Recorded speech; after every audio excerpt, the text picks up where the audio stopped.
This is Hannah and Cailin, back again with Double Talk. I'm Hannah. And I'm Cailin, and we're at the SVA Theater in New York City for the Tribeca premiere of A Tree Fell in the Woods. What happens when a tree falls in the woods? In writer-director Nora Kirkpatrick's feature film directorial debut, Josh Gad and Alexandra Daddario find out the hard way. We caught up with Nora, Josh, and Alexandra, plus producer Lynette Howell Taylor, at the world premiere of A Tree Fell in the Woods. Listen in. You've been cracking me up. I've been loved watching you do it. When I think of a cabin in the woods, it evokes feelings of intimacy, but also isolation. Yes. Why do you think that setting was the best backdrop to tell this particular story? Well, it's sort of a perfect backdrop because, you know, the whole movie is about sort of the secrets that we don't tell each other but live with by ourselves. And so to have four characters trapped in the wilderness confronting these truths that they otherwise wouldn't deal with and being forced to and not being given an out was kind of the perfect way of dealing with it. It's cheap, Fair enough. so you get more bang for your buck. Because I really believe that you could tell any exciting story in a cabin. Yeah. Well, because you rely on the relationships more than the setting. That's exactly right. And I will say the actors, the script was brilliant. Nora wrote a beautiful script. She's a wonderful director, and she cast it really well, and we had amazing chemistry. So we really got to dive into the complexity of those relationships. When you're trapped in a situation, you have to face the situation that's right in front of you, and there's no escape. I wanted this to be like a pressure cooker of emotion, and my goal here was to see if I could keep it interesting over 90 minutes without car chases and explosions, both things I love, but I wanted to see if I could make all the turns emotional.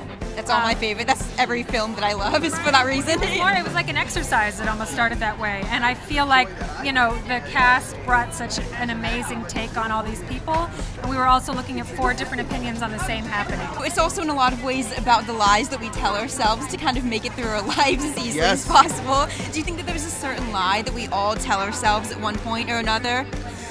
I mean, I don't know that there's one universal lie that we always tell ourselves, but I think that not a day goes by, at least in my own life, where I don't lie to myself about something.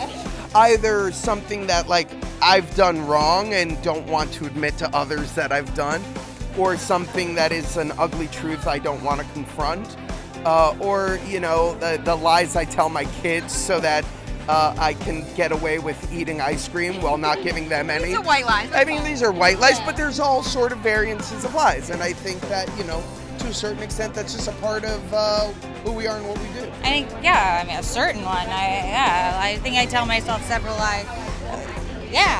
Like, I'm fine, this is fine, everything's fine. Well, you know, tell me everything will be all right. We always say that to people. Tell me everything will be all right. Everything will be all right. Maybe it's true.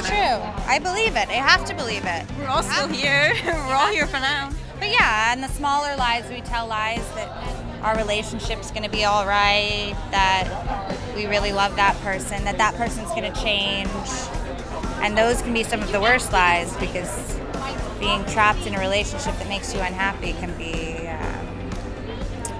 life-altering. I think that when a tree falls in a forest, it makes a sound. I mean, isn't that the age-old question? You know what's nice is our movie does not resolve that for anybody. But I would imagine that by way of the laws of physics and sound, that it would probably make some sort of noise. I think, doesn't sound happen in your ear or something like that? It's what they call a paradox. Yeah, you don't have the responsibility of solving this right now. That's why I went into acting, to not answer these specific questions. If your character had a relationship survival guide, what do you think the title would be? Oh, God. What not to do when confronted with ugly realities. Makes for a good movie, then. Yes, it does. Yes, it does. I think my thesis statement when writing it was, how much truth is in true love? How well do our partners know us, and how much is that in line with how well we know ourselves? Do you feel like making the film you got closer to your answer?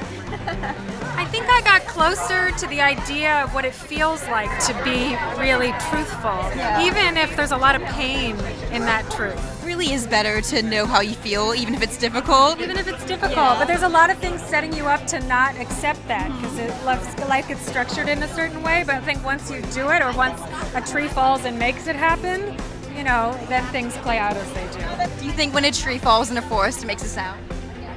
Yes. Fair enough. Thank you.